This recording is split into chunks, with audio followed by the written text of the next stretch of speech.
आकाशवाणी गोरखपुर से प्रादेशिक समाचार।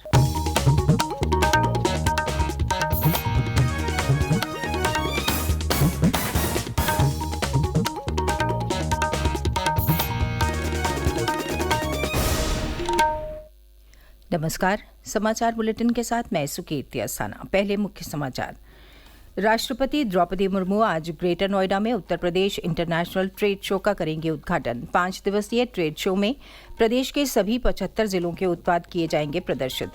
ऐतिहासिक महिला आरक्षण विधेयक लोकसभा में हुआ पारित। 454 सांसदों ने पक्ष में और 2 सांसदों ने विरोध में किया मतदान। प्रधानमंत्री नरेंद्र मोदी ने महिला आरक्षण विधेयक को भारी मतों से पारित करने पर सभी सांसदों का जताया आभार। कहा, नारी शक्ति वंदन अधिनियम के साथ नए सदन की हुई शानदार शुरुआत। प्रधानमंत्री शनिवार को अपने संसदीय क्षेत्र वाराणसी के दौरे पर आएंगे। अंतर्राष्ट्रीय क्रिकेट स्टेडियम की रखेंगे आधारशिला। और हापुड़ जिले में तेज रफ्तार अनियंत्रित ट्रक सड़क किनारे ढाबे में घुसा। हादसे में 4 लोगों की मौत, 7 अन्य घायल। और अब समाचार विस्तार से।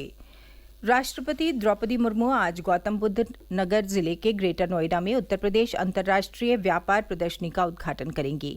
5 दिनों तक चलने वाली इस प्रदर्शनी में प्रदेश के सभी 75 जिलों के एक जनपद एक उत्पाद योजना के तहत आने वाले उत्पादों को प्रदर्शित किया जाएगा।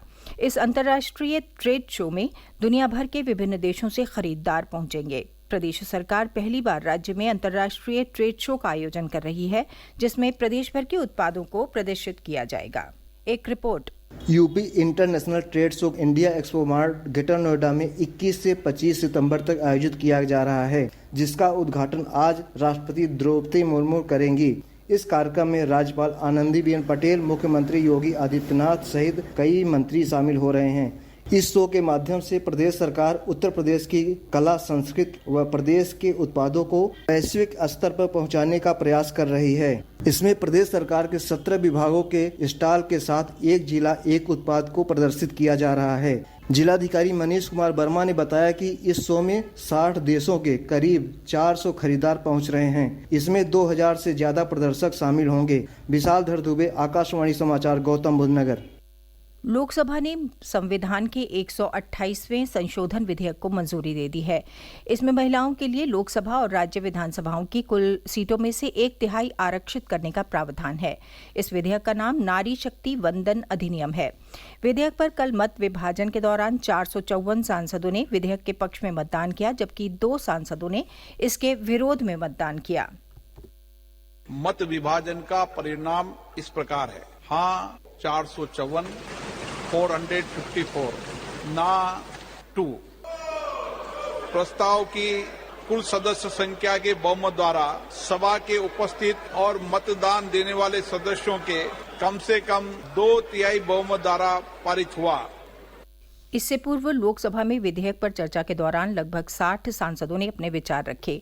गृहमंत्री अमित शाह ने कहा कि महिला सशक्तिकरण कई दलों के लिए राजनीतिक मुद्दा हो सकता है, लेकिन भारतीय जनता पार्टी के लिए ये राजनीतिक मुद्दा नहीं बल्कि उसकी कार्य संस्कृति है।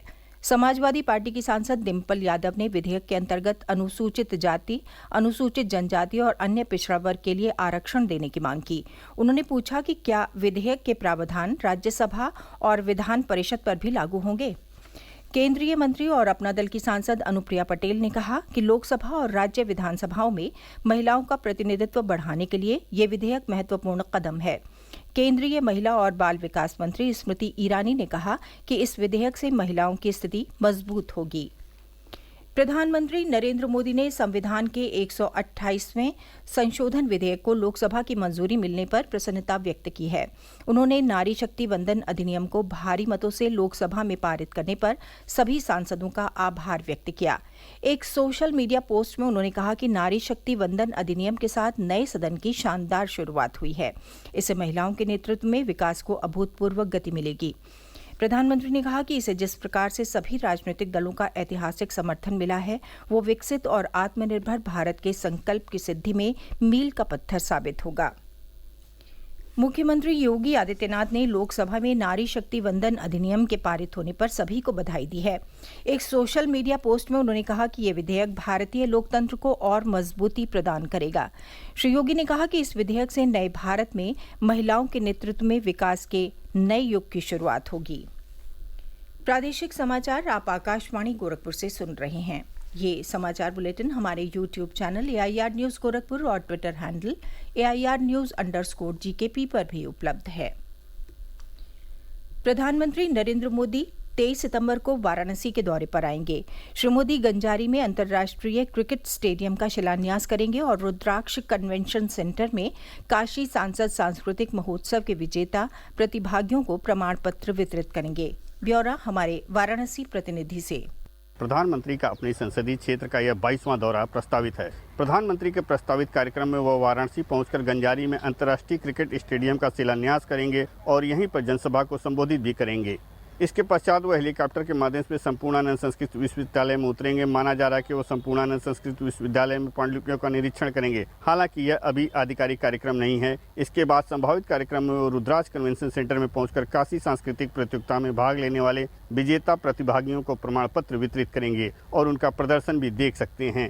इसके बाद अटल आवासीय विद्यालय जो कि प्रदेश भर में 16 बनाए गए उनका लोकार्पण भी करेंगे। इन कार्यक्रमों के बाद प्रधानमंत्री शाम को वाराणसी से रवाना होंगे। आकाशवाणी समाचार के लिए वाराणसी से मनीष सिंह।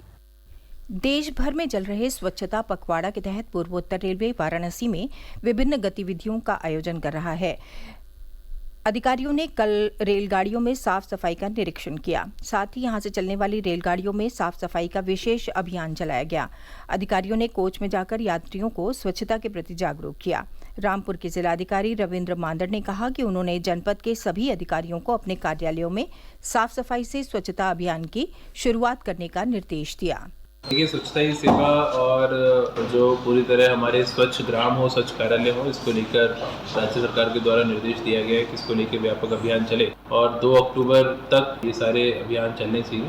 उसको लेकर आज हमने व्यापक बैठक की है और मैंने सभी जो जिला स्तरीय अधिकारी है उनको निर्देशित किया है कि सबसे पहले अपने अपने कार्यालयों से शुरुआत करें। 2 अक्टूबर तक कार्यालयों के व्यापक सफाई अभियान चले। कार्यालय में जो आगंतुक गण आते हैं उनको भी दिशा निर्देश दिए जाए कि कार्यालय में कहीं गंदगी वो ना करें और कार्यालय के कर्मचारी और स्टाफ को भी ये निर्देश हो और उससे पहले व्यापक सफाई इसमें कराएं। ग्रामीण क्षेत्रों में और नगर पालिकाओं में भी ये सफाई अभियान चलाने के निर्देश दिए गए हैं। हरदोई जिले के किसान नागेंद्र सिंह ने राज्य गन्ना प्रतियोगिता में प्रदेश में पहला स्थान प्राप्त किया है। उनका उत्पादन 2758 कुंतल प्रति हेक्टेयर रहा। कुशीनगर जिले के सेवरही चीनी मिल के किसान सत्यनारायण कुशवाहा ने प्रतियोगिता में दूसरा स्थान प्राप्त किया। उनका उत्पादन 2446 कुंतल प्रति हेक्टेयर से अधिक रहा। प्रधानमंत्री विश्वकर्मा योजना के तहत सुल्तानपुर के विकास भवन सभागार में कल विश्वकर्मा श्रम सम्मान योजना की कुम्हार एवं लोहार ट्रेड के कुल 10 लाभार्थियों को टूल किट और अन्य केंद्रीय योजनाओं के कुल 6 लाभार्थियों को 103 लाख रुपए का ऋण वितरित किया गया। उपायुक्त उद्योग अनूप श्रीवास्तव ने बताया कि परंपरागत 18 ट्रेडों से जुड़े हुए व्यक्ति इस योजना का लाभ प्राप्त कर सकते हैं, जिसका शुभारंभ पोर्टल के माध्यम से 17 सितंबर से किया गया है। हापुड़ जिले के थाना धौलाना क्षेत्र में बीती रात एक तेज रफ्तार ट्रक सड़क किनारे ढाबे में जा घुसा, जिससे उसकी चपेट में आने से 4 लोगों की मौत हो गई और 7 अन्य गंभीर रूप से घायल हो गए। हादसा यूपी SIDC के अंतर्गत देहरा के पास हुआ। मृतकों में से एक जनपद एटा के गांव गांगूपुरा और एक कासगंज जिले का निवासी था। शेष 2 की पहचान की जा रही है। मौसम विभाग ने अगले 5 दिनों के दौरान पूर्वी उत्तर प्रदेश में कुछ स्थानों पर गरज चमक के साथ हल्की से मध्यम वर्षा होने की संभावना जताई है। वहीं राज्य के पश्चिमी जिलों में कल से 3 दिनों तक कहीं कहीं वर्षा होने का अनुमान है। अंत में इस बुलेटिन के मुख्य समाचार एक बार फिर। राष्ट्रपति द्रौपदी मुर्मू आज ग्रेटर नोएडा में Uttar Pradesh international trade show का करेंगे उद्घाटन। 5 दिवसीय ट्रेड शो में प्रदेश के सभी 75 जिलों के उत्पाद किए जाएंगे प्रदर्शित। ऐतिहासिक महिला आरक्षण विधेयक लोकसभा में हुआ पारित। 454 सांसदों ने पक्ष में और 2 सांसदों ने विरोध में किया मतदान। प्रधानमंत्री नरेंद्र मोदी ने महिला आरक्षण विधेयक को भारी मतों से पारित करने पर सभी सांसदों का जताया आभार। कहा, नारी शक्ति वंदन अधिनियम के साथ नए सदन की हुई शानदार शुरुआत। प्रधानमंत्री शनिवार को अपने संसदीय क्षेत्र वाराणसी के दौरे पर आएंगे। अंतर्राष्ट्रीय क्रिकेट स्टेडियम की रखेंगे आधारशिला। और हापुड़ जिले में तेज रफ्तार अनियंत्रित ट्रक सड़क किनारे ढाबे में घुसा, हादसे में 4 लोगों की मौत, 7 अन्य घायल। इसके साथ ही समाचार बुलेटिन समाप्त हुआ। नमस्कार।